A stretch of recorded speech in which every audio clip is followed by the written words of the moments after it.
In this chapter, we're going to discuss the use of iterators. An iterator is an object that allows you to traverse a sequence of data, such as a list or a dictionary or a tuple, for example. But it also applies to files. So in this lesson, we're going to just discuss in general what iterators are.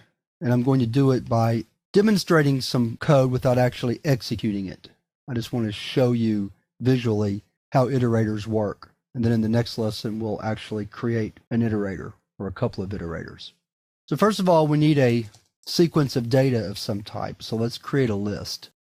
So we have a list and we want to display each element of the list. So one way to do that would be to write a for loop.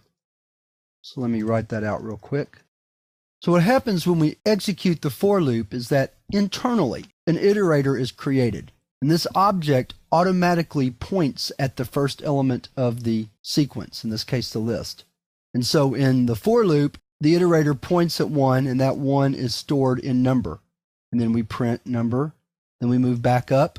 The iterator moves to the next element, stores it in number, and then displays it.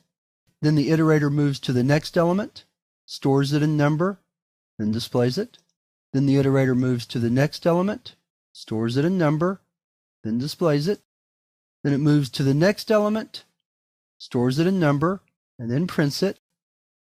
Then the iterator is able to know that it's at the end of the sequence after the number 5, so then it stops and control is transferred to the first statement outside of the for loop.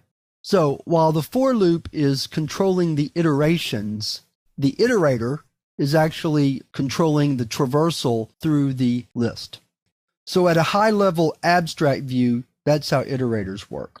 So what I'd like to do now is move on to the next lesson where we're going to actually create our own explicit iterator and use that to move through a list. Then we'll create another iterator and use it to move through a file. And we're going to see how to do that in the next lesson.